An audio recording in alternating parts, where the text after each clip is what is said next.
Easy now, boy. I've got you. Let me check this paw. All right, up we go. Hang in there, buddy. We're almost there. That's it. Just a little further. The wound is deep. I'll clean it now. Okay, I'll hold her steady. Good girl, you're doing great. You're such a good boy. Yes, you are the best. He loves the pets. I love you. Good boy, you like that, huh? All right, let's go for a walk. Dr. Michael thought that morning would be just another ordinary walk to work. But before the day ended, a small, injured dog would completely change his life. Every morning, Dr. Michael walked the same quiet road to the bus stop. He was a surgeon at the city hospital and preferred walking instead of driving. It gave him time to think before long hours in the operating room. The streets were usually peaceful at that hour. A few cars passed, birds were singing, and the sun slowly rose above the houses. But one cold morning, something unusual caught his attention. Near the roadside bushes, he heard a soft whining sound. At first, he thought it was just the wind, but the sound came again. He walked closer and suddenly froze. A small brown dog was lying on the ground. The dog was shaking and breathing heavily.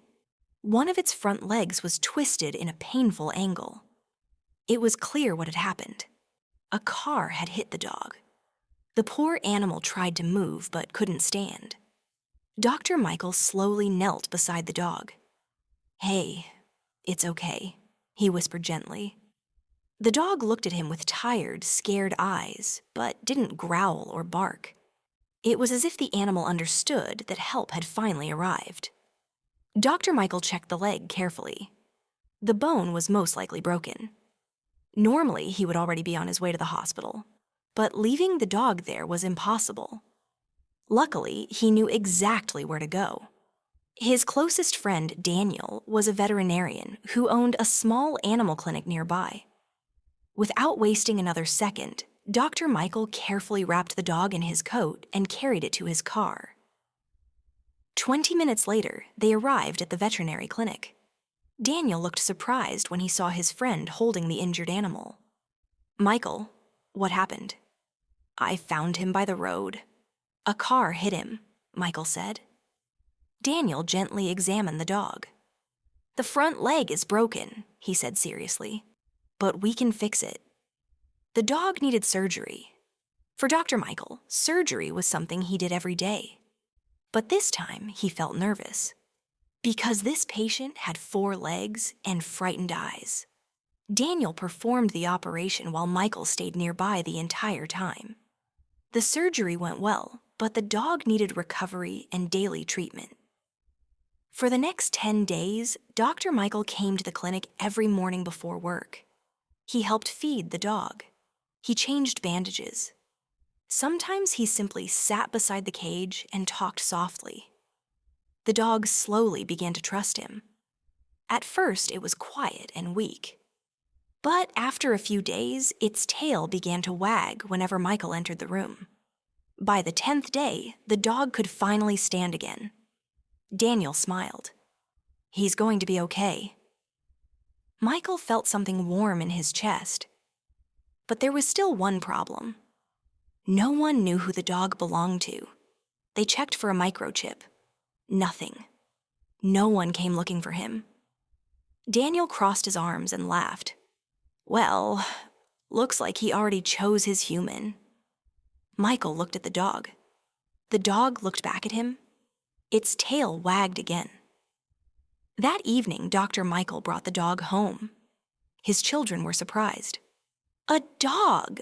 Really?" The house immediately filled with excitement and laughter. They named him Lucky. At first, Lucky moved slowly because of his healing leg. But week by week, he grew stronger. Soon he began running in the yard, chasing balls with the children, and greeting Michael every evening at the door. But Lucky did something else too. He followed Michael everywhere. In the garden, in the garage, even when Michael fixed things around the house. It was as if the dog was saying, "You saved me, now I stay with you." Months passed, Lucky became part of the family. He helped watch the children while they played outside. He carried small toys in his mouth. Sometimes he even brought Michael's slippers to the door. One evening, Michael sat on the porch watching the sunset while Lucky rested beside him. He gently patted the dog's head. That morning when he found the injured animal, he thought he was saving a life. But now he realized something.